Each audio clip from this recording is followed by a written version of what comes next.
네, 귀한 찬양 감사합니다. 제목이 섭리와 영광인데 참 위대하고도 큰 것을 담아낸 귀한 찬양 하나님께서 영광 가운데 받으셨을 줄로 믿습니다. 우리 옆에 분하고 인사 한번 하겠습니다. 잘 오셨습니다. 복 많이 받으세요. 시작. 잘 오셨습니다. 복 많이 받으세요. 잘 오셨습니다. 복 많이 받으세요. 우리 대한민국은 참 좋은 나라예요. 새해 복 많이 받으세요 2번 할 수 있는 나라. 우리 1월 1일에도 했는데 또 이제 구정이 다가와서 또 복을 또 많이 빌어주고 축복하는 우리 교회 공동체 되기를 원합니다. 예수님은 공생애를 시작하면서 이제 슬슬 자기의 삶을 나타내셨습니다.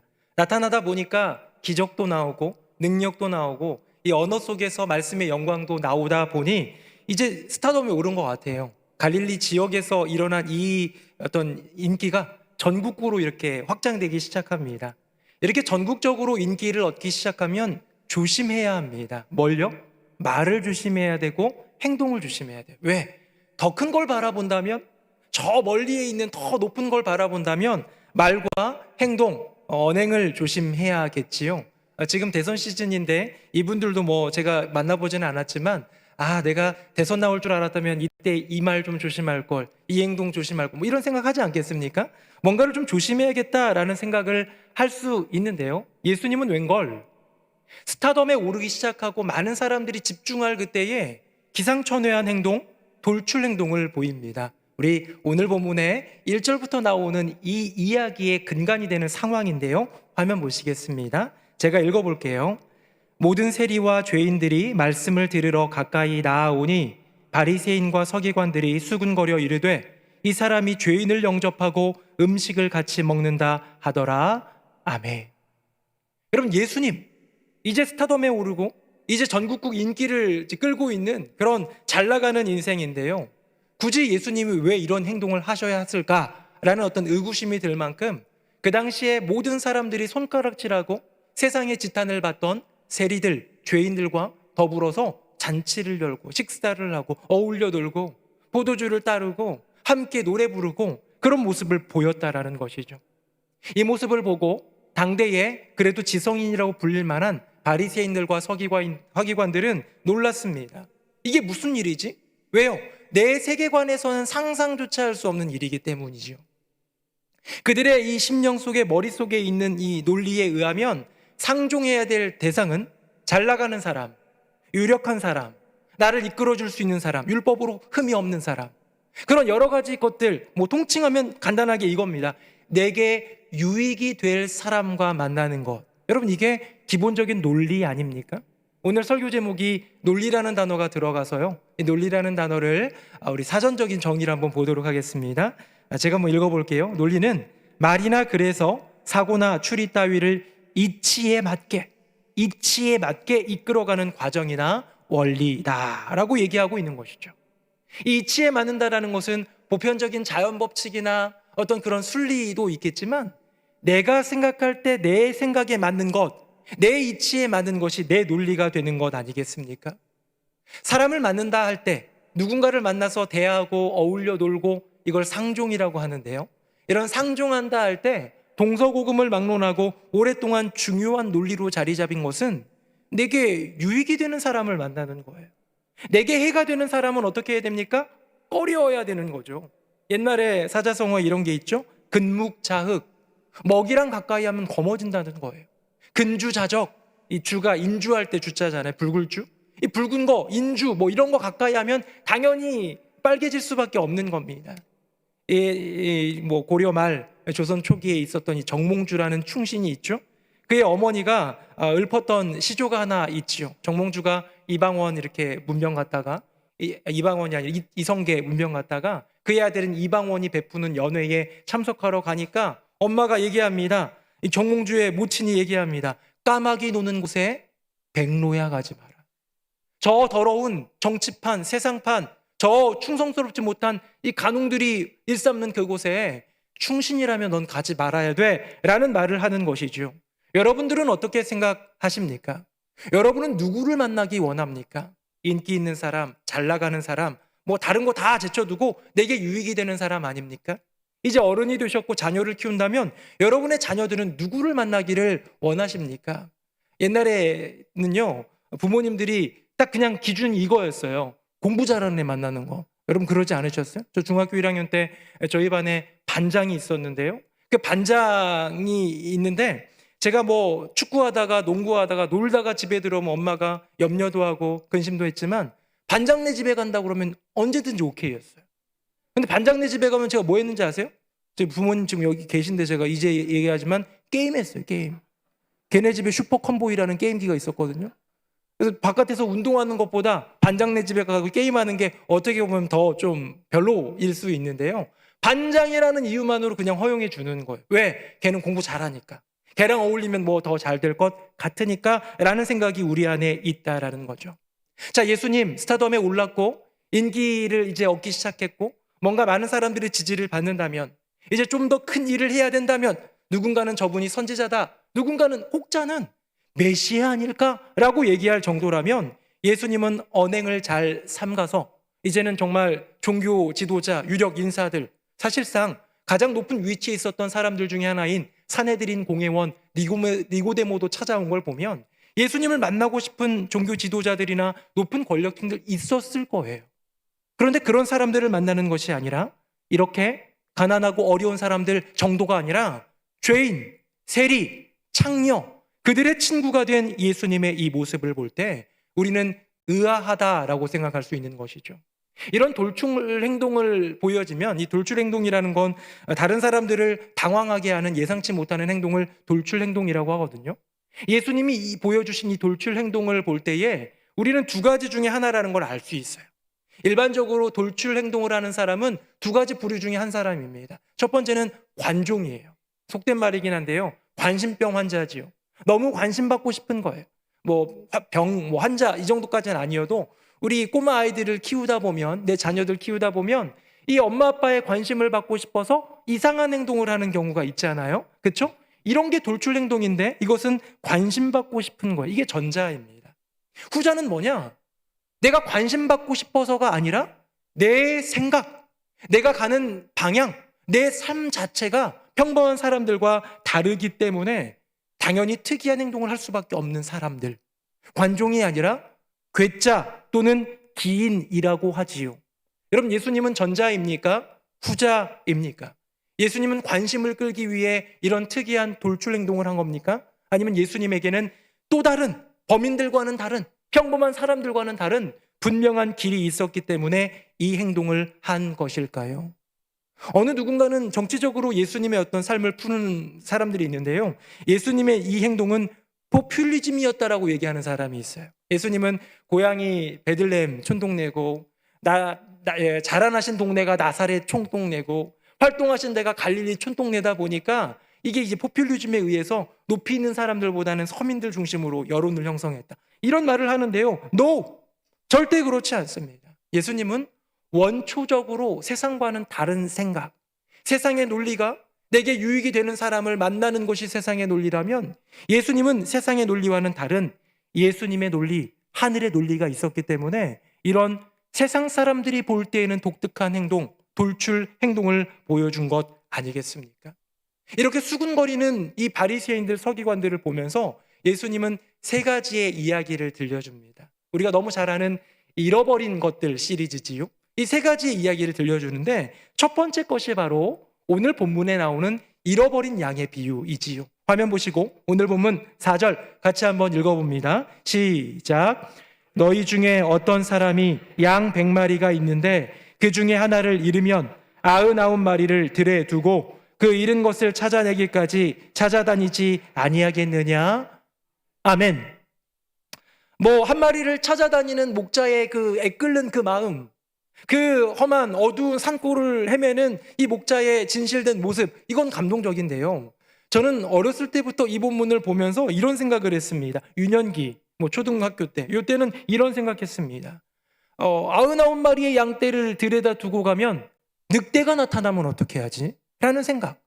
그럼 늑대가 나타나면 막 33마리 다 죽여버리면 어떻게 해요? 라는 생각이 드는 거죠. 어렸을 때는 99마리 양에 대한 염려가 있었다면 조금 더 크고 고등학생, 이제 대학생쯤 되니까요.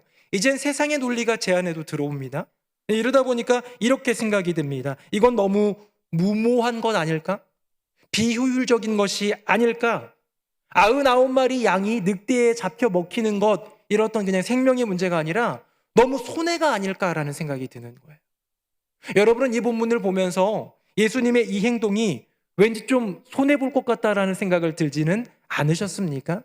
그런 생각이 들 수 있는 것이지요. 이 본문에 대해서 주석가들도 의견이 대립됩니다.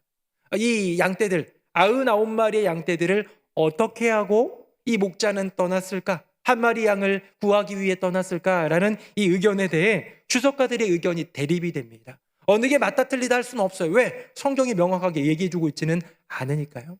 첫 번째 분류는 이렇게 얘기합니다. 그냥 버려둔 게 아니라 양을 지키는 사람에게 맡겼을 거다. 맡기다라는 표현이죠. 분명히 맡겼을 것이다. 어떻게 99마리야 양, 이것도 중요한 양떼들인데, 목자에게 소중한 양떼들인데 똑같이 중요한데 뭐 이런 생각하지 않겠습니까? 두 번째 부류는 어떤 부류냐? 아니다. 그냥 내버려 뒀을 것이다 라는 거예요. 성도님들, 여러분들의 생각은 어떠십니까? 1번과 2번 손들기 하면 아무도 안 드실 것 같아서 넘어가도록 하겠습니다. 여러분 어떤 것 같습니까? 정말로 누군가에게 맡겨서 99마리에 대한 보장이 있는 가운데 떠났을까요? 아니면 좀 무모하게 99마리의 양을 진짜 내버려 두고 한 마리만을 위해서 비효율적으로 떠났을까요? 저는 오늘 본문을 원어로 좀 분석해 보면서 연구했는데요. 이렇게 되어 있더라고요. 화면 보겠습니다. 이 두다라는 단어는 카탈레이페이라는 헬라어인데요. 뜻은 뭐냐면 내버려 두다예요. 방임하다예요. 즉 바꿔 말하면 이 양에 대해서 99마리에 대해서 완전히 가둬두고 맡겨두고 보증이 된 것이 아니라 그냥 들판에다가 내버려 두고 왔다라는 것이죠. 여러분 이 말을 예수님이 하실 때 이 말을 들었던, 이 이야기를 귀로 들었던 바리새인들과 서기관들은 어땠을까요? 그들의 생각은 어땠을까요?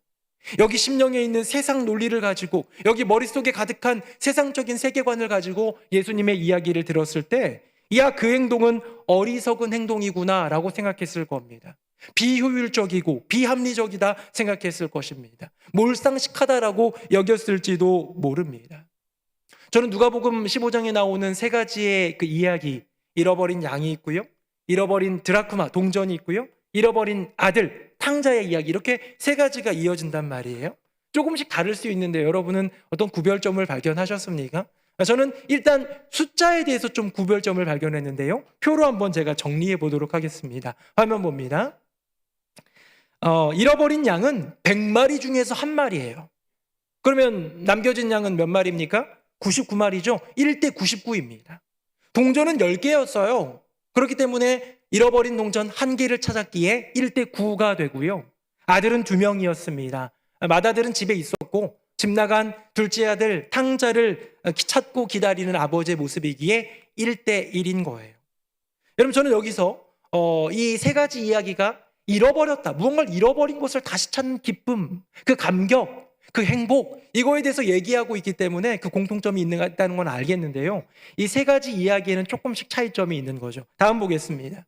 잃어버린 양은 100마리 중에 한 마리 소수라는 거예요. 소수, 적은 양이라는 거죠.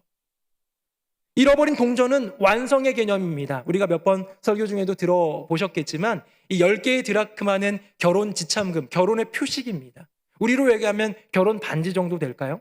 10개의 드라크마 중에서 1개의 드라크마, 하루 품삯 쓰니까 그렇게 많은 양은 아니잖아요. 이걸 잃어버렸다고 온 집안을 샅샅이 뒤지는 그 이유는 뭐냐면 10개가 되어서 내 결혼의 표식을 알려주는, 이것을 소중히 간직해야 되는 완성의 의미, 중요도의 의미를 얘기하는 것이죠. 아들은 뭡니까? 관계성입니다. 바로 내 아들, 내 피를 주고 내 생명을 주고 내가 낳은 내 아들이라는 거죠. 저는 그래서 잃어버린 양, 잃어버린 동전, 잃어버린 아들의 비유를 이렇게 보면서요, 이 하나의 어떤 핵심들, 포인트들을 좀 살펴가지고 이런 명제를 한번 만들어 봤습니다. 다음 보겠습니다. 잃어버린 양 적을지라도, 잃어버린 동전 꼭 찾을 거야. 잃어버린 아들, 아들이니까. 저를 한번 따라하겠습니다. 적을지라도 꼭 찾을 거야. 아들이니까.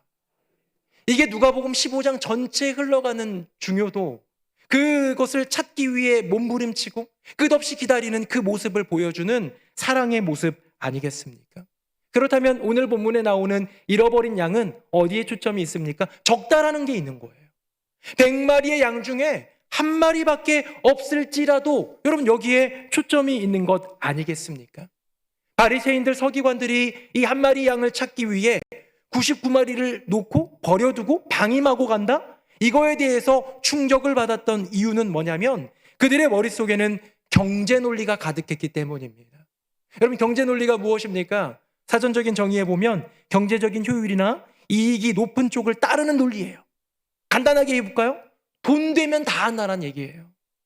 경제 논리는 어느 것이 경제적으로 유익이 되겠는가 이걸 따지는 게 경제 논리고 이 시대의 가장 큰 논리, 모든 사람들이 따르고 모든 사람들이 활용하고 있는 논리가 아닐까요? 스포츠를 한번 볼까요? 비인기 스포츠, 별로 유명하지 않은 스포츠는요 구단들이 후원하지 않아요. 선수들이 혼자 고군분투 애써야 됩니다. 그런데 유명한 스포츠, 많은 사람들이 구경하고 관람하고 돈이 되고 광고가 되고 이럴 만한 스포츠에는 천문학적인 돈이 쏟아지는 것, 이거는 스포츠의 경제 논리라는 것이죠. 저 올림픽에 가면 축구도 금메달 하나고 저기 뭐도 금메달 하나고 정말 비인기 스포츠나 인기 스포츠 똑같이 금메달인데요. 돈이 모여지는 건 완전히 달라요. 왜? 경제 논리에 따라서 이 세상은 좌지우지 되기 때문입니다. 저는 이 경제 논리에 대한 이야기를 생각할 때에 하나의 어떤 그 일화를 좀 나누고 싶은데요. 미국의 대선 이야기입니다. 1992년 한참 됐죠? 그때는 대통령 선거가 있었는데요. 이미 현역 대통령이었던 조지 부시라는 사람이 있었지요. 조지 부시라는 사람이 재선이 될 수 있는 상황. 이 사람은 공화당의 대선 주자이자 이미 현재 대통령이에요. 재선을 누리고 있습니다. 민주당에는 낼 만한 카드가 별로 없습니다. 웬만큼 내서는 이길 수가 없어요. 그때 나름 인기를 누리고 있었던 젊은 정치인이었던 빌 클린턴이라는 사람을 민주당 주자로 내세우게 되지요. 근데 그때 이 빌 클린턴이 고사합니다. 나 안 할래. 나 안 할래. 왜 안 하려고 그랬을까요? 지니까. 어차피 나가봐야 지니까. 그때 빌 클린턴이 아칸소라는 조그만 주의 주지사였는데요. 주지사 내에 내가 지금 어떻게 보면 섬기고 있고 다스리고 있고 대표로 있는 이 주에 이 많은 사람들, 이 시민들의 어떤 그 언론 보면요. 이런 어떤 표를 보면 이 아칸소에서조차 부시를 지지하는 사람이 52%였고요. 현재 우리의 주지사인 빌 클린턴이 대통령이 되기 원하는 사람은 39%에 불과했다고 합니다. 그렇다면 다른 주는 볼 것도 없지 않습니까?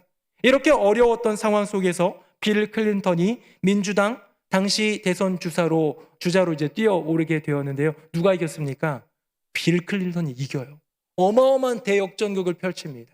이 역전극을 펼치는데 지금까지도 회자되는 전 세계 정치사의 최고의 슬로건 때문이다라고 많은 사람들이 얘기하는데요. 여러분 그 슬로건이 뭔지 아십니까? 이겁니다. 화면 한번 볼까요? It's the economy, stupid. 그대로 직역하면 문제는 경제야, 이 멍청아, 이 바보야 라는 뜻이에요. 이 말이 뭡니까? 지금 동서냉전 시대의 이데올로기가 막 얘기 나오고 있고 우리는 민주주의네 저쪽은 공산주의네 이런 여러 가지 얘기하고 있는 그런 상황 속에서 이제는 나름 화해 무드 1988년 서울 올림픽을 기점으로 나름의 조금 화해 무드에 젖어들고 있는데 여전히 계속해서 이 이념 논쟁을 끌어들이는 부시 대통령 공화당 입장에 허를 찌르는 하나의 슬로건이죠. 문제는 경제야. 문제는 돈이야. 문제는 우리가 잘 사는 거야. 이 바보야. 라는 이 익살맞은 구호 때문에 수많은 미국의 국민들이 현재 대통령, 걸프전도 승리로 이끌었던 대단한 대통령, 그 인기가 하락하면서 빌 클린턴으로 돌아섰다라는 것이죠. 천재적이지 않습니까? 클린턴이 한 게 아니라 아마 그 진영에 있는 많은 참모들이 한 것 같은데요. 대단한 슬로건이라고 생각합니다. 왜? 인간 역사 가운데 가장 거대한 논리, 바로 경제 논리를 끌어왔기 때문이에요. 한동안은 경제 너무 중요하지만 이것보다 더 중요한 안보, 국방, 또 이념, 이 이념 좌우, 진영 논리 이런 것들이 가득하던 시대에 인간의 심령 가운데 가장 중요한 경제 논리를 끄집은 사람이 바로 누구다? 빌 클린턴이라는 사람이라는 것이죠. 인간 마음의 근본적인 바람이 뭡니까? 잘 들여다보면 모든 인간의 마음속에 있는 것은 정말 거창한 자아 실현 이런 거 바라는 사람 많지 않고요. 일단 잘 먹고 잘 사는 거예요. 우리 인사하잖아요. 새해 복 많이 받으세요. 건강하세요. 건강하는 게 중요한 거예요. 잘 사는 게 중요한 거예요. 오래 사는 게 중요한 거예요. 병 안 걸리고 아프지 않고 행복하게 사는 게 중요한 것이지, 개인의 심령 가운데 있는 그 근본적인 마음을 건드리는 논리가 뭐다? 경제 논리라는 거죠. 이 경제 논리는 사실 중요합니다. 괜찮습니다. 우리 대한민국도 잘 살면 좋겠고요. 더 부강했으면 좋겠습니다. 우리 민족이 헐벗고 괴롭고 힘든 민족이 되는 것이 아니라 견고하고 튼튼한 민족이 되기를 축복합니다. 하지만 이 경제 논리 안에는 위험한 것이 숨어 있는 거예요. 이 경제 논리의 시초는 누구냐? 바로 하와입니다. 하와는 이 선악과를 보고 이건 하나님이 금하신 것 그랬죠? 근데 마귀가 옛 뱀이 꾀지요. 야, 저 과일 한번 먹어봐. 눈이 밝아질 거야. 똑똑해질 거야. 지혜로워질 거야. 아름다워질 거야. 더 높아질 거야. 주님이 분명히 말씀하신 것이 있지만 이 하와는 그 유혹에 넘어갔습니다. 왜요? 이 과일이, 이 선악과가 나로 지혜롭게 할 것 같았거든요. 나로 더 아름답게 할 것 같았거든요. 내 삶을 더욱더 높여주고 더 영광스럽게 할 것 같았거든요. 바꿔 말하면 나를 마이너스가 아니라 플러스 되게 해줄 것 같았거든요. 여러분, 경제 논리는 쉽게 생각하면 돈의 논리고요. 더 쉽게 생각하면 나의 인생에 마이너스냐 플러스냐, 마이너스 플러스, 플러스 마이너스의 논리입니다. 우리는 모두 내 인생에 플러스가 될 만한 사람을 만나기 원하고, 내 인생을 플러스 시켜줄 만한 경제의 어떤 것을 윤택함을 원하고요. 내 자녀도 이 세상 가운데 플러스가 되기를 바라는 마음이 우리 안에 있는 것이지요. 근데 예수님은 어떻게 할까요? 화면 다시 한번 보도록 하겠습니다. 4절 말씀 제가 다시 한번 읽어볼게요. 너희 중에 어떤 사람이 양 100마리가 있는데 그 중에 하나를 잃으면 99마리를 들에 두고 그 잃은 것을 찾아내기까지 찾아다니지 아니하겠느냐. 저는 이 본문에서 예수님이 강조하셨을 단어는 잃은, 잃어버린. 왜? 누가복음 15장 전체에 흐르는 주제가 잃어버린 것을 찾는 거니까, 그 찾는 기쁨이니까. 근데요, 바리새인들 서기관들에게 얘기할 때 이 잃어버렸다라는 단어도 강조했겠지만 저는 생각했어요. 상상했어요. 주님이 바리새인들 서기관들한테 얘기할 때 그 잃어버린 양을 찾기 위해 99마리의 양을 내버려 두고 여기 강조하지 않았을까? 왜요? 시장 경제 논리 가운데 빡빡하게 돌아가고 있는 바리새인들의 그 세계관에, 그 논리에 경종을 울리기 위해. 경제 논리가 아니라는 거죠. 돈의 논리가 아니라는 거죠. 99마리 그 양떼들 잃어버려도 돼, 늑대가 잡아가도 돼 개념이 아니라 그 99마리 집중할 수밖에 없는 바리새인들 서기관들의 그 경제 논리를 깨뜨리기 위해 그걸 일부러 내버려 두었다라고 표현하는 거예요. 왜? 예수님이 알려주고 싶으신 진짜 논리를 보여주고 싶어서. 다음입니다. 화면 보시고 이번에 같이 한번 읽어봅니다. 시작. 어떤 사람이 양 100마리가 있는데 그 중에 하나를 잃으면 99마리를 들에 두고 그 잃은 것을 찾아내기까지 찾아다니지 아니하겠느냐. 아멘. 잃어버린 양을 위해 심지어 경제 논리에 따른 모든 것을 얘기하자면 99마리를 내버려 두는 것은 비합리적입니다. 몰상식한 생각입니다. 논리가 무너진 사람들의 생각 아니겠습니까? 그런데 이 바보 같은 일들을 하는 이유가 뭡니까? 잃어버린 것을 찾고자 하는, 어떻게 해서든 찾고자 하는 목자의 그 마음이 아닐까요? 99마리의 양을 내어주고서라도 한 마리를 찾겠다라는 것은 어쩌면 하나밖에 없는 아들 예수를 내어주고 여러분 한 사람을 구원하시겠다고 하는 여호와 하나님의 말도 안 되는 비합리적인 몰상식한 그 행동, 논리와는 완전히 떠난 그 행동, 그것과 연관되지 않을까요? 최근에 제가 읽는 책 중에 이어령의 마지막 수업이라는 책이 있습니다. 이어령 씨는 지성으로 굉장히 뛰어났던 이 시대의 지성인이 대표주자죠. 그가 신앙을 이렇게 노년에 받아들이면서 이 지성에서 영성으로라는 대표적인 책도 있고 그런데요. 최근에 그가 낸 책이 아니라 누군가 찾아가서 대화하면서 질문, 문답을 통해서 그 어른의 이야기를 쓴 글이 바로 이어령의 마지막 수업이라는 책입니다. 근데 여기 보니까요, 기독교의 신앙적인 이야기가 참 많이 나와요. 성경의 이야기가 많이 나와요. 근데 문학적으로 풀어가더라고요. 신학적이 아닙니다. 그래서 저는 신학을 한 또 목회자로서 볼 때는 약간 안 맞는 것도 있다 생각이 되지만 문학적으로 저의 마음 가운데 밀려오는 은혜가 있더라고요.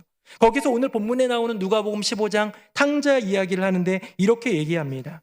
회사에선 무능한 놈 해고하면 되지만, 자식은 버릴 수 없다는 거죠. 여러분, 회사에서 무능한 놈이 있습니다. 일 못하는 사람, 사고 치는 사람, 문제가 되는 사람이 있습니다. 어떻게 해야 되죠? 잘라내야 되죠. 왜? 회사의 유익을 위해, 근로하고 있는 근로자들의 유익을 위해, 이 모든 것의 유익을 위해 한 사람 잘라내면 됩니다. 합법적으로 잘라내면 돼요. 근데 가족이라면, 내 자녀가, 내 아들이, 내 딸이 문제가 있다면, 연약함이 있다면, 아픔이 있다면 그 자식을 내버릴까요? 그렇지 않죠. 아프더라도 끝까지 함께하는 거예요. 죽을 때까지 가족이기 때문에 손잡고 눈물 흘리더라도 끝까지 가족이기 때문에 가는 것. 여러분, 이것이 사랑 아니겠습니까? 세상에서는 잘 나가는 사람을 똑똑한 사람, 즉 경제 논리에 밝은 사람이라고 얘기합니다. 적은 것 투자해서 많은 것을 벌어들이는 사람, 단기간에 많은 것들을 수익을 올리는 사람, 똑똑한 사람이죠. 잘 나가는 사람이고 경제 논리에 밝은 사람, 많은 사람들이 부러워하는 사람입니다. 세상에서는요. 하나님 나라에서는 어떨까요? 하나님 나라에서는 경제 논리를 따라 살아가는 사람이 아니라 예수님이 보여주신 사랑 논리를 따라 살아가는 사람이 아닐까요? 어떤 면에서 좀 어리숙해 보입니다. 그 행동 자체가 어리석어 보이기까지 합니다. 이 본문에 대한 이야기, 이 마태복음 5장에 보면 산상수훈에 있는데요. 조금 긴 내용이지만 제가 한 절, 여러분들이 한 절 읽어가도록 하도록 하겠습니다. 또 눈은 눈으로, 이는 이로 갚으라 하였다는 것을 너희가 들었으나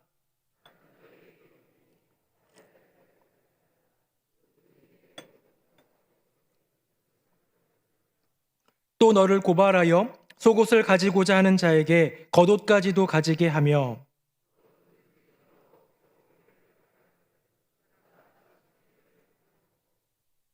내게 구하는 자에게 주며 내게 꾸고자 하는 자에게 거절하지 말라.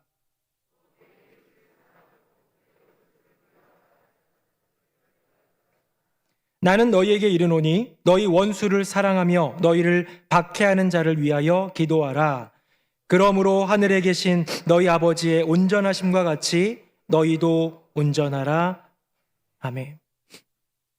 여기 나옵니다. 여기 나오네요. 바보가 나오네요. 여기 비합리적인 인생이 나옵니다. 여기 몰상식한 사람이 나옵니다. 여기 경제 논리를 완전히 어긋나게 가는, 말도 안 되는 논리를 따라 살아가는 괴짜가 등장합니다. 뺨을 맞았는데 다른 편 뺨을 내주네요. 속옷을 필요로 하다고 하는데요, 겉옷까지 입혀주는 사람이 있습니다. 오리만 같이 가달라고 하는데 심리까지 동행을 하고, 구하는 자에게 주고 꺼달라고 하는 자에게 거절하지 않는 인생이 있습니다. 비효율적이지요. 원수를 사랑하고 박해하는 자를 위하여 기도하라 라는 이 부름, 과연 지킬 자가 얼마나 있을까요? 그런데요, 이것이 여호와 하나님, 우리가 아버지라고 고백하는 그분의 온전하심, 퍼펙션, 퍼펙트한 그 삶, 그 가치, 바로 아버지 하나님의 논리, 사랑 논리라는 것이죠. 우리는 경제 논리를 따라 살아가다 보니까 사랑 논리를 잊었습니다. 그래도 세상에서 조금 아름답다, 가치 있다 여겼던 것이 있다면 그래도 사랑 아닐까요? 적어도 세상에서 여전히 순수하다, 가치 있다 여겨지는 게 사랑일 것 같은데요. 이 사랑이라는 것도 요즘에 많이 변질돼가는 것 같습니다. 사랑을 통해서 누군가에게 도움이 되고 희생하고 배려하기보다, 요즘은 요즘 세대들 비난하는 건 아닙니다만, 남녀가 만나면요, 연애를 하기 시작하면 먼저 생각한다고 합니다. 이 사람이 내게 유익이 될까? 이 사람이 내 인생의 플러스가 될까라는 것이죠. 무슨 논리입니까? 경제 논리예요. 이 사람이 내 인생의 플러스가 될까 마이너스가 될까를 따지는 바리새인과 서기관들이 어떻게 해요? 죄인과 세리는 만나지 않는 이유, 마이너스니까. 나의 인생의 플러스가 될 만한 존재를 사귀어야 된다고 생각했던 그들의 사고가 요즘 사랑에 점점 들어옵니다. 여러분, 사랑이 뭡니까? 고린도전서 13장에 보면 5절에 자기의 유익을 구하지 않는다라고 되어 있어요. 7절에 보면 참고 믿고 견디고 바란다라고 되어 있어요. 오래 참는 것이고 견디는 것인데, 요즘 사랑은 어떻습니까? 기브 앤 테이크죠. 내가 좋은 게 있으면 2배는 다시 돌려봐야 되는 거 아닙니까? 그럼 그런 게 사랑이잖아요. 요즘 사랑, 경제 논리에 잠식된 사랑이 아닐까요? 지난 한 주간 제가 잠자리에 10시, 11시쯤 이렇게 들 때마다 침대에 누우면서 그렇게 자주 하진 않았는데요. 누우면서 불 끄고 누우면서 눈도 좀 고단하고 그러니까 주님께 기도를 하는데 그냥 이런 기도가 되더라고요. 주님 사랑합니다. 주님 사랑합니다. 여러분들도 그런 기도 하시죠? 많이 하십시오. 그런데요, 그런 기도를 하니까 밀려오는 마음이 생겼어요. 무슨 마음이냐? 이런 마음입니다. 내가 주님께 사랑한다고 말할 만한 자격이 될까? 내가 주님을 사랑한다고 이렇게 고백하고 있는데 그런 녀석이 이렇게 살아간다는 게 참 죄책감이 드는 거죠. 주님 앞에 볼 때 여전히 연약하고 여전히 죄 가운데 있고 여전히 부족하고 넘어지고 게으르고 이런 인생을 보면서 이제 나를 돌아보는 거예요. 내가 주님께 사랑한다 고백할 만한 자격이 될까? 근데 소스라치게 놀랐어요. 뭘 놀랐냐? 아, 이게 경제 논리구나. 내가 주님께 유익을 드려야 사랑한다 고백할 수 있다고 생각하는 것. 내가 주님께 뭔가를 해야, 내가 주님께 뭔가를 드리고 갚아드리고 뭔가 좀 보여드릴 게 있어야 주님의 사랑을 받을 만한 자격이 된다고 생각하는 것 자체가 경제 논리가 아닐까. 주님은 나의 있는 모습 그대로를 아들이기에 받아주시고 허랑방탕 세상을 따라 살아간다 할지라도 여전히 기다리신 누가복음 15장 마지막 비유에 들어있는 그 아버지처럼 기다려주시고 99마리의 양을 비효율적이라도 비합리적이게 보일지라도 말도 안 되는 경제 논리가 무너지는 상황일지라도 99마리를 내버려두고 나 잃어버린 양 한 마리를 찾기 위해 찾으시는 목자이시라면 그 사랑 안으로 내가 그저 들어가면 되는 게 아닐까. 지금 잘못한 그것 회개하고 돌이키고 방종하고 나 스스로 나의 삶을 방임하는 것이 아니라 다시 그 사랑을 얻기 위해서가 아니라 그 사랑을 받았기 위해 주님 바라보며 감사와 감격으로 그저 따라가면 되는 것이 아닐까. 누가복음 15장에 나오는 비유는 세 가지입니다. 잃어버린 양, 목자와 양의 비유인데요. 여기에도 사랑이 들어갑니다. 잃어버린 동전, 이거는 한 여인의 그 잃어버린 사건인데요. 남편과 아내, 여기에도 사랑이 들어갑니다. 탕자, 잃어버린 아들, 여기는 아버지와 아들, 부모와 자식, 여기에도 사랑이 들어갑니다. 어쩌면 지멋대로 갔다가 길 잃은 양 한 마리, 어쩌면 주인을 굉장히 곤란하게 만드는 동전 한 개, 어쩌면 아버지를 힘들게 하는 불효막심한 탕자, 그런데 99마리의 양을 버려두고 한 마리의 양을 찾는 목자, 9개의 동전을 제쳐두고 1개의 동전을 찾는 여인, 집에 있는 맏아들이 아닌 집을 나간 막내 아들 탕자를 기다리는 아버지, 더 이상 사랑받을 자격이 없는 것 같고 더 이상 그럴 사랑을 줘야 될 이유가 없는 것 같은 그런 존재들을 기다리고 찾으시는 그 하나님의 이야기, 이것이 바로 세상에서는 비합리, 몰상식이라고 불리는 경제 논리가 무너진 것이라고 불리는 것이지만 우리 하나님 나라에서는 이것이 합리고 이것이 상식이고 이것이 사랑이라고 부르는 논리가 아닐까요? 우리 말씀 맺겠습니다. 화면 보시고요. 우리 오늘 본문 그 기쁨을 한번 읽어볼 텐데 제가 5절, 여러분들이 6절, 7절은 같이 읽겠습니다. 또 찾아낸 즉 즐거워 어깨에 메고.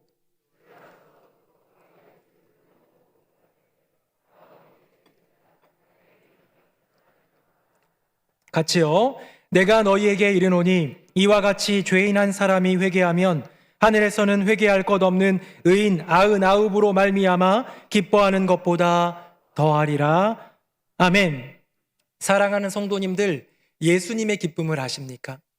세상 사람들은 잘 나가는 사람들을 쫓아가며 내게 무언가 유익이, 콩고물이 뭐 하나 떨어질 때, 팥고물이 뭐 하나 떨어질 때 작은 기쁨을 누리지만 예수님은 모든 것을 내려놓고 사랑 논리를 따라 그 사랑을 행할 때 진정 기쁨을 누리시는 분 아닙니까? 이 모습은 세상에서 볼 때 바보의 삶입니다. 99마리를 제쳐두고 한 마리를 찾아 떠나는 경제 논리가 무너진 그 인생을 보며 사람들은 바보라고 하는 것이지요. 아까 보여드렸던 빌 클린턴의 그 메시지 한번 다시 볼까요? 화면 보겠습니다. It's the economy, stupid. 문제는 경제야, 이 바보야 라고 했는데요. 이거 약간 조롱하듯 한 메시지인데 제가 말씀을 준비하다가 요거를 이렇게 바꿔봤습니다. 다음 볼까요? It's the love, stupid. 아까는 조롱하면서라면 이번에는 장난치듯이라고 한번 생각해 볼까요? 예수님이 말씀하십니다. 얘들아, 이 어리석은 녀석들아, 이 바보들아, 문제는 중요한 건 사랑이야. 사랑하는 새노래 명성교회 성도님들, 누가 바보일까요? 세상 사람들이 손가락질할 만한 예수님이 바보일까요? 아니면 똑똑한 줄 알고 경제 논리에 빠져 있지만 가장 중요한 사랑을 놓치고 있는 우리가 바보일까요? 인간의 경제 논리를 뛰어넘는 하나님의 사랑 논리가 있습니다. 세상을 다스리는 것은 경제 논리일지 몰라도 하나님 나라를 지탱하는 것은 사랑 논리입니다.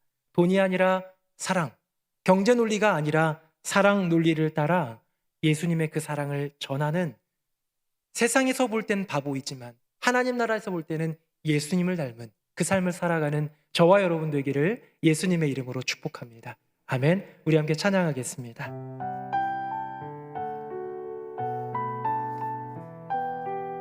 가사를 생각하면서 함께 찬양하겠습니다. 우리가 간직해야 할 소중한 것 있다면 내 삶을 누군가에게 나눠줄 수 있는 것, 약하고 어리석은 나 자신을 본다 해도 그 모습 그대로를 사랑할 수 있으면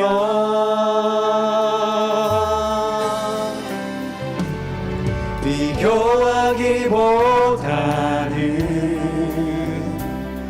나 자신을 갖고 가고 우리를 사랑하신 그분을 믿으며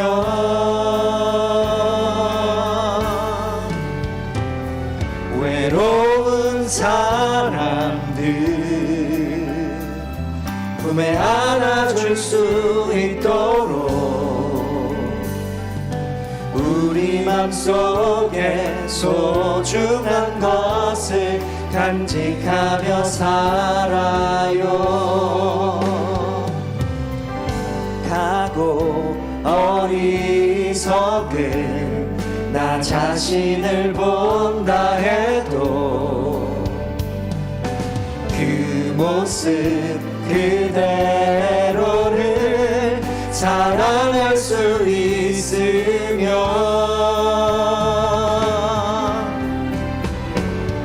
내 안에 숨겨진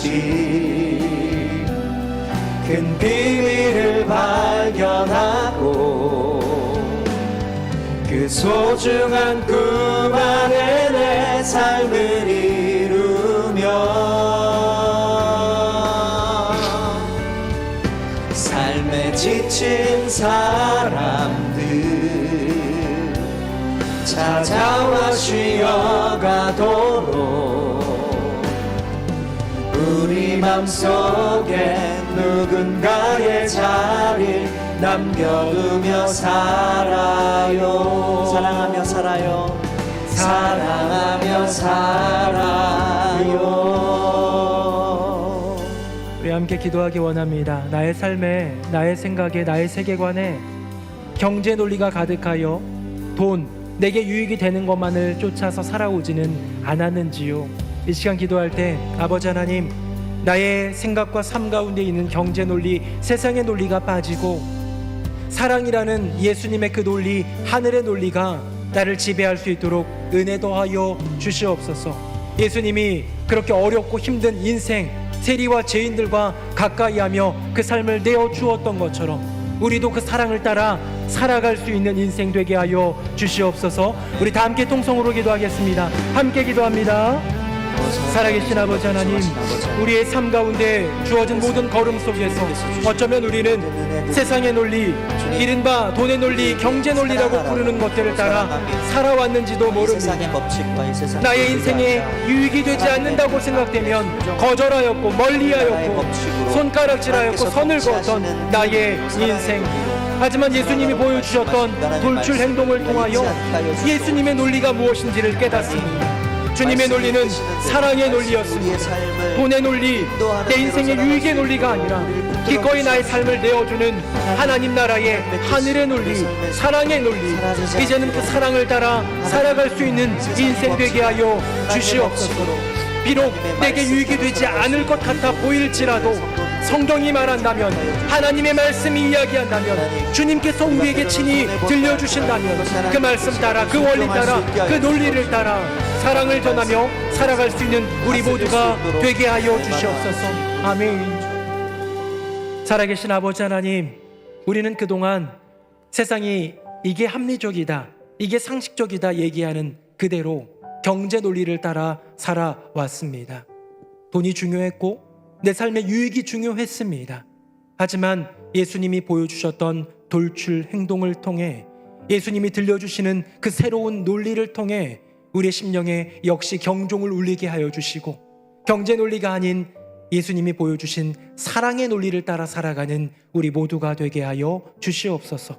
때로는 내게 유익해 보이지 않을지라도 하나님이 말씀하신다면, 그것이 사랑의 길이라면, 그것이 사랑의 논리를 따르는 길이라면 기꺼이 눈물을 흘리더라도 그 길을 걸어갈 수 있는 주님의 자녀들 되게 하여 주시옵소서. 세상의 인정이 아닌 하늘의 칭찬을 얻는 우리 새노래 명성교회 되기를 바라오며 우리 주 예수 그리스도의 이름으로 기도드립니다. 아멘.